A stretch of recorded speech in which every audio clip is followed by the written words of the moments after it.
I tot seguit donarem pas a la segona de les taules rodones, titulada IoT, com ens millora la vida la intel·ligència ubíqua, que serà conduïda per Albert Alemany, CEO a Alter Ego Web, consultoria i serveis web especialitzats en comerç electrònic. Així que, Albert, quan vulguis, tot teu.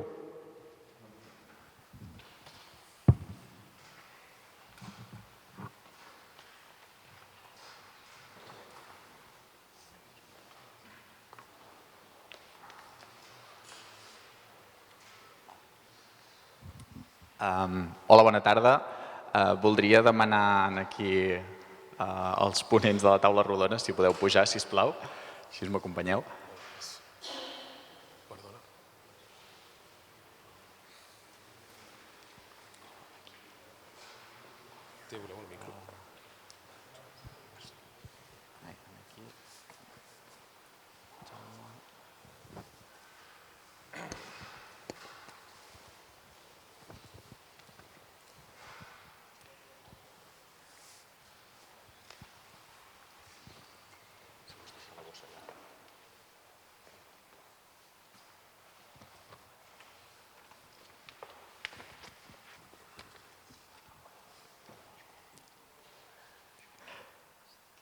Bé, bona tarda. Donarem començament a la taula rodona. De fet, ens toca parlar d'IoT. És un plaer presentar 4 gironins que amb diferent impacte per la societat estan treballant en aquest àmbit. I faré primer una petita presentació de cada un. Tenim en David Blánquez de MGTN Neuroserveis, en Jaume Gelada, d'Insilo Technologies, en Lluís Olivet, que és CEO d'OTC Engineering, i en Xavier Muñoz de D7. De fet, per començar una mica la taula i per als diferents productes que treballeu dintre de l'IoT, el que us demanaré, comencem per tu, David, és que ens expliquis una mica el producte, el per què i d'on surt, per començar. Bones. Nosaltres som una startup que hem sortit a Blanes. Estem desenvolupant o hem desenvolupat un medical device, un dispositiu mèdic, que el que fem és posar-ho a les persones que pateixen epilèpsia amb l'objectiu de poder trobar les seves crisis d'una manera, amb una anticipació, d'una manera precoç. Això és el que estem fent des d'allà. Tenim el dispositiu, està basat en un auricular, porta una sèrie d'electrònica, algoritmes d'intel·ligència artificial, i el que estem testejant ara és els temps de predicció que tenim per poder donar a les persones. Amb això que volem aconseguir és que aquestes persones puguin posar en seguretat i puguin evitar els accidents i les lesions que pateixen quan tenen una crisi d'epilèpsia. I és aquest el nostre objectiu. És un projecte personal, és una empresa petita, és un projecte personal perquè jo tinc una filla amb epilèpsia i per això que hem mogut tot aquest projecte des de fa ara ja 5 o 6 anys. Molt bé, moltes gràcies. Sisplau, Jaume, si ens pots il·lustrar. 5 cèntims. Doncs bé, Insilo, nosaltres el que fem és posem uns sensors en els silos que hi ha a les granges d'animals, on es guarda el pinso, i amb aquests sensors, són sensors connectats a internet, amb aquests sensors el que fem és controlar en temps real, o quasi temps real, el nivell d'inventari d'aquests silos. I no només la quantitat d'aliment que es guarda en el silo, sinó a més controlem les condicions d'emmagatzematge a través de monitoritzar també la temperatura i la humitat. Llavors, tot això per què ho fem? Perquè llavors agafem dades, les pugem al núvol i oferim aquesta informació en els grans distribuïdors de pinso. I una miqueta anem a trencar com la cadena de subministre ha estat funcionant fins al dia d'avui. Estem passant d'un model on el granger era el que controlava els estocs i quan necessitava omplir els silos enviava el pedido al fabricant de pinsos. Això ho transformem a un model en el que és el fabricant de pinsos qui està monitoritzant els nivells d'estocs de les granges i decideix quin és el moment adequat i quina és la quantitat adequada per anar a reomplir cada silo.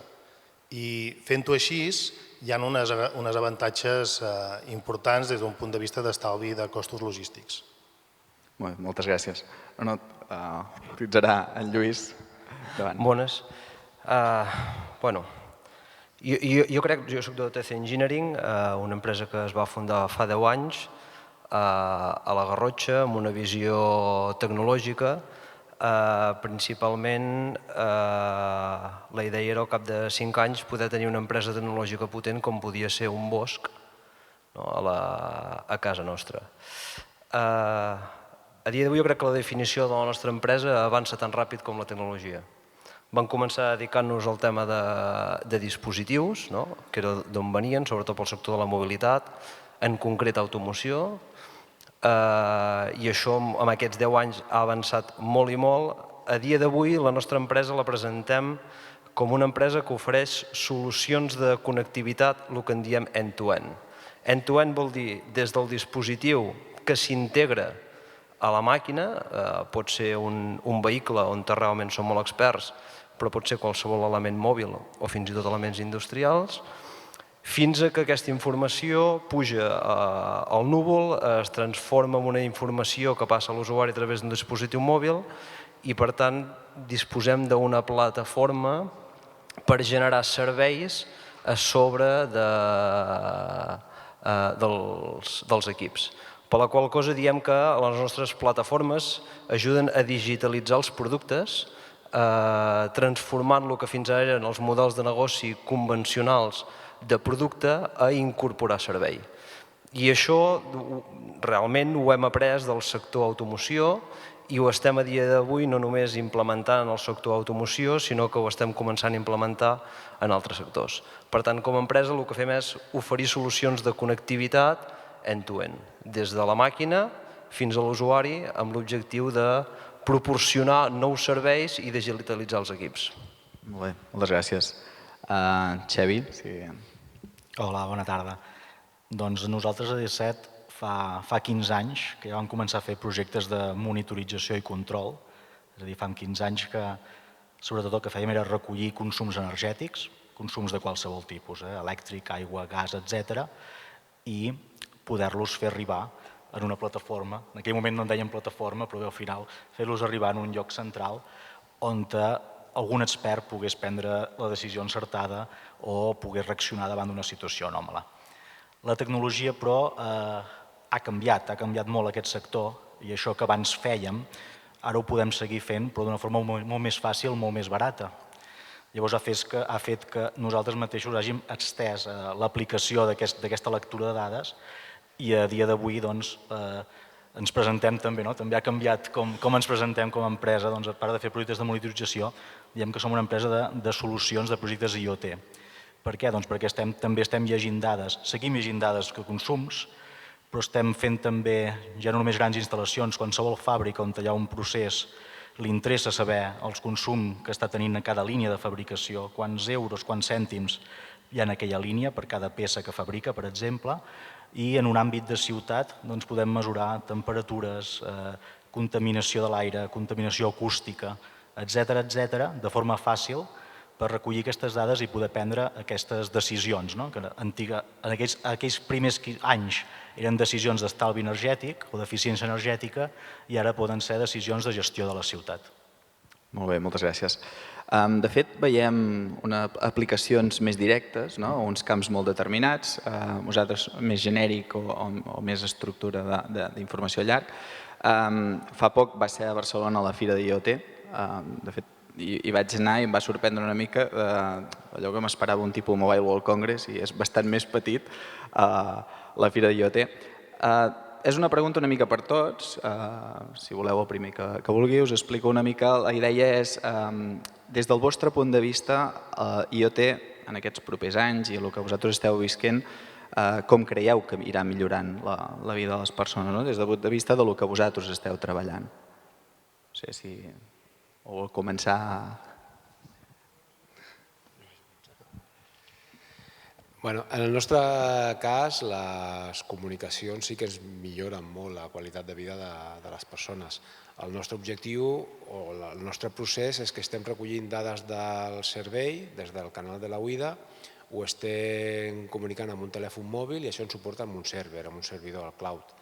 Llavors això el que estem fent nosaltres és aprofitar aquestes dades que tenim registrades a tots els pacients primer per fer els propis algoritmes de cada pacient, per tant estem personalitzant el seu dispositiu o el seu software per cadascun dels pacients, i després estem fent també Big Data. Big Data per trobar relacions que fins ara no s'han trobat amb aquestes malalties. Llavors, tot aquest conjunt de comunicacions que podem fer, fa uns anys no hi eren o no estaven plantejades, i el que ens pot passar és que d'aquí a un cert temps tinguem una sèrie d'informació que ara mateix desconeixem. De fet, a bases de dades d'EEGs, d'activitats elèctriques del servei, no n'hi ha, i les que n'hi ha estan dintre de l'hospital. Llavors, que tot això ho puguem portar a fora d'un hospital, puguin anar pel carrer recollint aquestes dades, és molt interessant i creiem que millorarà molt la vida dels pacients. Molt bé, Marc. Doncs a mi m'agradaria primer fer una petita aclaració de quina és la principal diferència entre el que avui es diu Internet of Things, IoT, i el que fins ara es venia dient telemetria, que bàsicament també era el mateix, és a dir, al final posàvem sensors i enviàvem dades. Sembla que s'hagi inventat alguna nou i en el fons el que és una evolució d'una tecnologia que ja existia. Ara bé, quin és aquí principalment el canvi? Per mi el canvi és que a través d'aquestes noves tecnologies, Internet of Things, aconseguim uns sensors que poden funcionar de manera autònoma, moltes vegades simplement alimentats amb bateries, que són de molt baix cost i que donen una dada, pot ser precisa o no tan precisa, però útil per les aplicacions que se li poden donar. Per tant, l'Internet of Things el que ens està habilitant en el fons és la possibilitat de fer un desplegament d'un gran nombre de sensors que fins ara no era possible bàsicament per una qüestió de costos o de practicitat de poder-ho instal·lar en determinats llocs remots. Llavors, aquesta possibilitat de poder fer un gran desplegament de sensors és el que dona, diríem, aquesta percepció d'ubiquitat, aquesta percepció de que puguem tenir informació a tot arreu. I a partir d'aquí neix una segona evolució que també ens ho aporta l'Internet of Things, és què fem amb aquesta dada. Per tant, ara que tenim una informació, una dada que fins ara no teníem, ens permet utilitzar-la d'una manera intel·ligent per optimitzar processos que fins ara es feien d'una manera manual o ineficient. Nosaltres, la nostra empresa, ens hem especialitzat en un sector molt concret, que és IoT Supply Chain. Bàsicament el que fem és ser capaços de monitoritzar remotament nivells d'inventari que estan esparcits en el territori, en un territori ample, i utilitzar aquesta dada per optimitzar la logística, amb la qual en el nostre cas concret fem més fàcil la vida del granger i per altra banda estalviem costos logístics i per tant fem més rentable el que és l'economia i les empreses dels distribuïdors de pinso. L'optimització de costos, no? Exactament. Aquí. Molt bé. A veure, jo crec que el concepte IoT és un concepte molt ampli, perquè vol dir moltes coses i no vol dir res, Internet de les coses. I tot això per mi ve molt de la revolució que ha posat el portar un ordinador a la butxaca.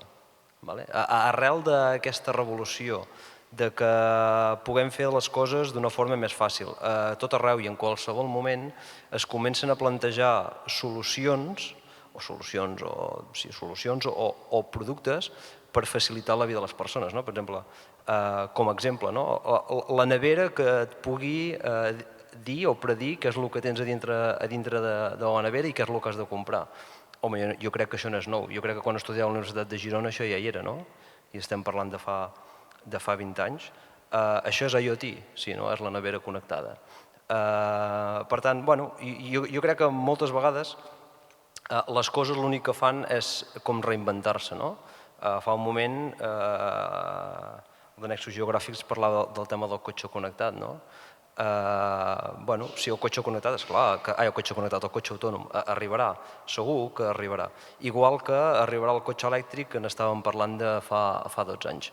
Per tant, IoT és un nom que s'ha ficat a una cosa ja existent, a la qual, gràcies a l'evolució tecnològica que hi ha a dia d'avui i la que continuarà havent, ens permetrà generar noves solucions tecnològiques que ens facilitaran la vida, ens oferiran nous serveis a la ciutadania, i passarà com ha passat amb el telèfon intel·ligent. Serà una evolució constant i llavors segurament un cop el nom d'IoT s'hagi esgotat en traurem un altre, igual que va passar amb el tema de Big Data. Què vol dir Big Data? Big Data vol dir moltes coses. Doncs IoT per mi representa el mateix. És molt ampli i simplement és l'evolució de la tecnologia aplicada a l'entorn de l'ésser humà. Sí, de fet, nosaltres recordo una reunió on vam dir fa molts anys que fem IoT i no ho sabíem, no? És així, ens inventem noms a vegades.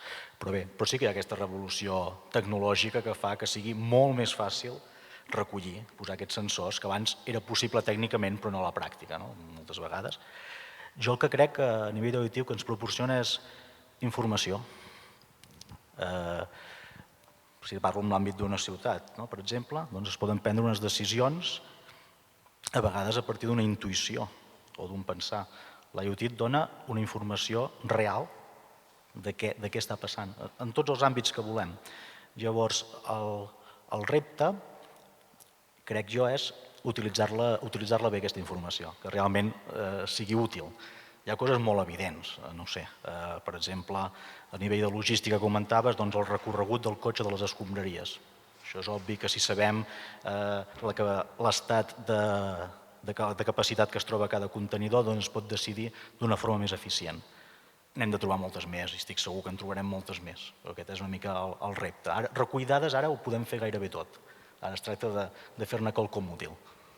Bé, per continuar amb tu i així ja us enganxo a la següent pregunta. De fet, tots heu començat ja a parlar del Big Data, perquè són les dades, que al final els sensors, una de les coses que tens és que depèn de quin sensor allibera una quantitat de dades enorme i constant, que això al final és un volum de dades, i per un costat ens trobem protecció de dades, amb tot el que implica, directives europees, depèn del sector, la salut, que seria, per exemple, un dels que afecta, però a part tenim un tema de legislació que comença a ser cada vegada més proteccionista amb aquestes dades i que, pel que hem vist per l'últim decret, que abans en feia referència en David a l'altra taula rodona, obliga a començar a tenir les dades a Europa amb totes unes filosofies que ara actualment les dades estan difuses. Al final, a quin servidor físic està una dada? És difícil, no? És com ho encareu, aquest punt? He de reconèixer, per començar, que no sóc expert en el tema. Llavors serà més una opinió des de la distància. Nosaltres no ens afecta aquest tema, al final no rebem, no tenim una dada que li puguem posar nom i cognom, no és el cas. Però, per altra banda, he llegit i trobo superinteressant, per exemple, tot el que està passant a la Xina. Veritat, recordo vaig llegir un article fa uns mesos, 3-4 mesos, sobre uns centres educatius on a partir de càmeres i de reconeixement facial, que recordava les meves èpoques d'investigador, doncs als diferents alumnes se'ls avaluava, segons la seva expressió, quina estava sent la seva actitud, si hi havia tensió, si no hi havia tensió, una sèrie d'uns paràmetres, i a partir d'això es posava una nota. Això és molt revolucionari, perquè ja no és el que fas, sinó és el que es dicta que faràs gairebé. Minority Report, ja ho tenim aquí, no? Bueno, m'he anat una miqueta de tema, però és que és un article que em va apassionar i posava èmfasi en el fet que Europa, amb aquest esperit proteccionista, probablement ens quedarem darrere tecnològicament en aquest camp. Sense tenir una opinió realment feta i pensada, jo agraeixo o m'agrada estar en un lloc on pensa en les implicacions ètiques que pugui haver-hi darrere de la tecnologia. Abans en David parlava que la tecnologia és innocent, però les persones a vegades no. Llavors, En aquest sentit, crec que és molt important anar amb peus de plom i veure quines afectacions pot tenir darrere. Molt bé. Lluís, el vostre enfoc? Bueno, aquest és un tema molt complicat, no? El tema de la protecció de dades. Jo no sé si realment algun és conscient. Vull dir, a dia d'avui, jo crec que ningú es llegeix les polítiques de privacitat, no? Vull dir, moltes vegades, qui s'ha llegit les polítiques de privacitat d'Uber o de Cabify o de... Per tant, és un tema complicat. Les dades de què serveixen? Home, és evident que totes aquestes empreses fan servir les dades. Però fan servir les dades de Lluís Olivet? Jo crec que no. És a dir, al final el que importa són les dades massives, no?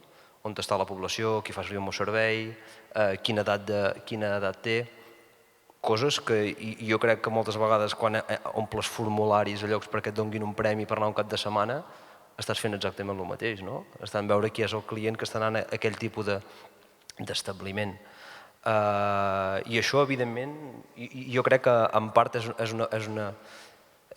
una arma de doble hilo, no? És un avantatge pels que som europeus, però per altra banda jo crec que limita moltes coses. És a dir, tu a dia d'avui te'n vas a Japó i no és que tinguin una plataforma per pagar des del mòbil, és que en tenen 5.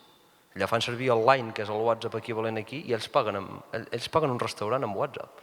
El que nosaltres seria WhatsApp, que es diu allà Line, no? Llavors, bueno, és un tema que crec que és molt complicat, que a més canvia constantment i que obliga a canviar les arquitectures. El que passa que jo ho enfocava més amb les dades que vosaltres. O sigui, quan parlaves de la plataforma que vosaltres pugeu al núvol, era més l'estructura que vosaltres com a empresa, com ho plantegeu? Això és un mal de cap. Això és un mal de cap perquè t'obliga moltes vegades a canviar les arquitectures que tu ja tens desenvolupades. Sí, això és un mal de cap.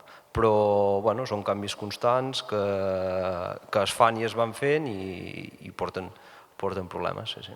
A nivell d'arquitectura, a nivell de definició de les plataformes. Molt bé, merci. Jaume? Sí, bueno, nosaltres tampoc tenim, des d'un punt de vista de complir normativa, un problema molt gros, com deien els companys de l'esquerra. Suposo que a la dreta tindrem... Clar, perquè al final hi ha una gran diferència entre recollir dades de coses o recollir dades de persones i de les dades que es reculls de les persones, clar, no és el mateix recollir un nom i un telèfon que recollir informació que és molt íntima, com pugui ser informació mèdica. Per tant, aquí hi ha una gran diferència. Nosaltres, bàsicament, el que fem és recollir dades de les coses i dels nostres clients, el nom i el telèfon, que és fàcilment protegible. Però tot i que no hi hagi una normativa que ens compliqui molt la vida, en aquest sentit, els requeriments dels nostres clients són altíssims. Estem parlant de les seves dades core del negoci. Estem tenint informació en els nostres servidors del que estan consumint els seus clients. Per tant, estem tocant directament a la vena de l'empresa i per ells la privacitat i la seguretat d'aquesta informació va dalt de tot. És a dir, si no som capaços de garantir que els estem oferint un sistema segur, preferiran no utilitzar el nostre sistema, encara que no fer-ho tingui un cost d'oportunitat.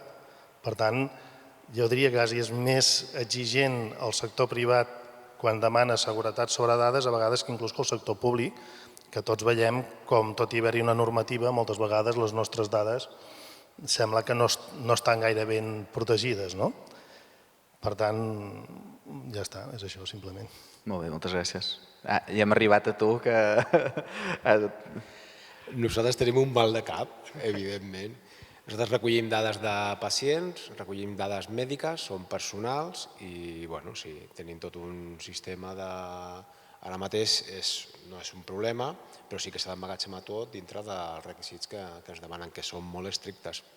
Una de les coses que estem fent nosaltres, també, a veure, parlem de Big Data perquè tenim un mòdul que fa el Big Data, que és algoritmes intel·ligents, al final no fa una altra cosa. Però nosaltres estem parlant de recollir dades de pacients, de 5, 10 crisis, fer un algoritme, d'ajunto 30 pacients. Ara l'altre dia llegíem una notícia que han fet un Big Data amb 400.000 pacients i 1.700.000 registres de DEG Això sí que és un big data de veritat i un problema, però el que estem fent nosaltres al final és recollir dels nostres usuaris, dels nostres clients o pacients, recollirem les seves dades. Tot i això, ara estem discutint amb l'advocat com podem recollir amb una app les dades de 20 pacients, de com ens poden dir què han fet, d'activitat, quines passes fan. O sigui, recollir això ja hem de passar per advocats. O sigui, és un tema i que entenc que ha de ser així, perquè no pot ser una cosa que ho puguis vendre o que puguis donar-la així a la babalà. És el tema aquest de la seguretat que ara estàvem parlant, en aquest cas seguretat de dades, privacitat dels usuaris amb el fet. Per continuar una mica amb tu i per ja anar tancant la taula, els propers passos en les vostres empreses que fareu a nivell de tecnologia, cap on creieu que anireu? És a dir, IoT, vosaltres ja hi esteu treballant, hi heu treballat de fa uns anys, ja es va veient una mica el camí, ja sigui la miniaturització, o sigui cada vegada més petit i més simple, o quin és el punt que creieu? Nosaltres a MJN tenim dues vies, i dues vies que són igual d'importants. Una són els dispositius, que teòricament ara mateix no hi ha un dispositiu en el mercat que pugui fer això que estem fent nosaltres, i llavors nosaltres l'hem hagut de desenvolupar. Aquest dispositiu ja hem plantejat en un altre programa fer una segona versió, millor, més potent, o sigui, aquesta evolució tecnològica que dèieu vosaltres és que no l'acabem de regular ara mateix i ja estem pensant la segona versió. I llavors, per altra banda, sí que tenim un tema molt important que és el tema d'algoritmes. O sigui, el tema software, aquí sí que tenim un avantatge respecte als competidors, que és que podem predir les crisis en un temps abans. I això ara mateix en el mercat no hi és, per tant i és un altre sistema, s'ha d'explotar, però és un altre sistema que s'ha de continuar evolucionant, perquè cada vegada estem afegint més malalties, més circumstàncies, més situacions difícils, que això es pugui fer el màxim ampli possible per arribar a tots els pacients que puguem. Ja estem parlant d'epilèpsia i hem fet una proposta amb Alzheimer, amb Parkinson, a fer un Holter, a fer corpus de Levi, o sigui que aquesta aplicació que estem fent nosaltres pugui ser estesa al màxim de casos possibles. Amb diferents tipus de dispositiu, entenc, no? Parlem del mateix dispositiu o parlem d'utilitzar dispositius que inclús no siguin ni nostres, de poder utilitzar dispositius que estiguin en el mercat o altres tipus de dispositius i que el que vulguin fer sigui recollir aquestes dades i processar-les. Si aquest procés els pot donar un benefici al pacient, ja està ben emprat aquest algoritme per fer això. Perfecte. Jaume? Bé, doncs nosaltres, de manera similar, tot el nostre esforç amb RD bàsicament està enfocat en dues línies.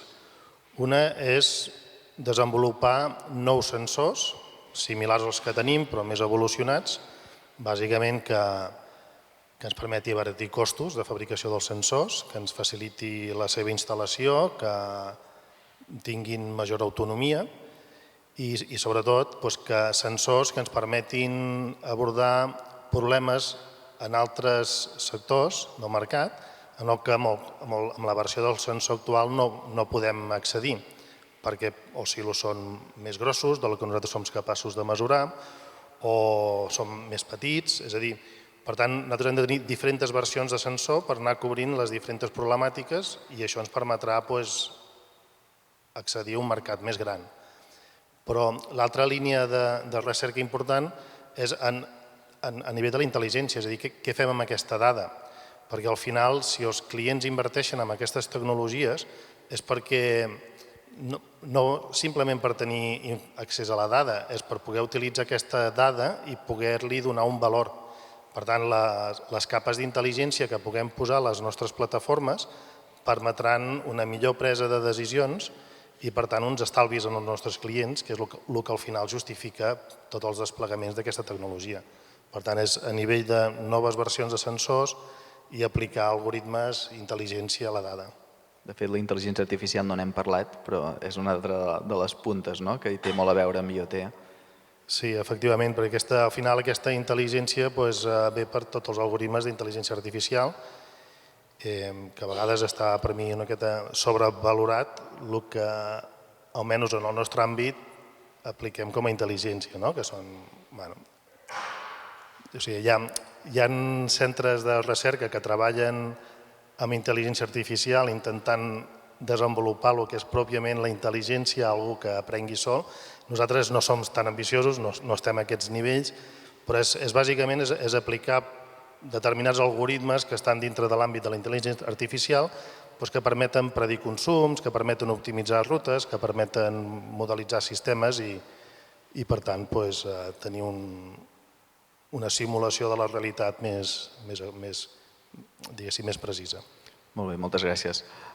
Lluís, una mica, com ho veus? Bueno, pel nostre part, la primera és integrar, integrar altres solucions, integrar partners, integrar tecnologies que aportin valor i, sobretot, que siguin capaces de generar serveis que generin negoci.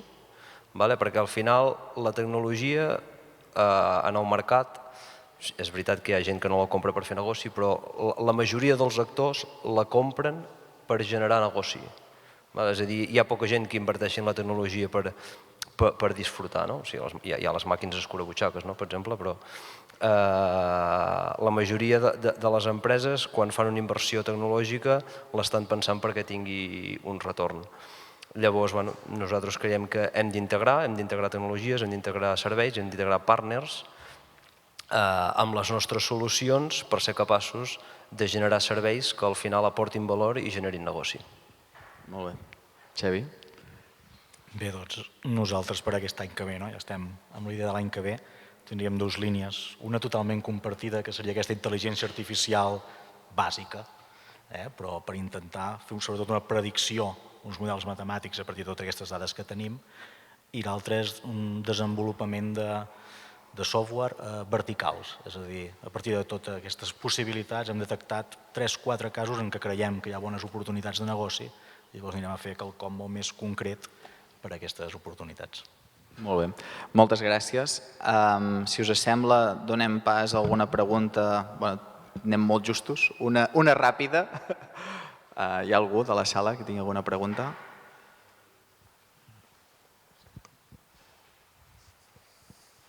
No? Doncs ho deixaríem aquí. Us voldria demanar un aplaudiment per aquests 4 gironins.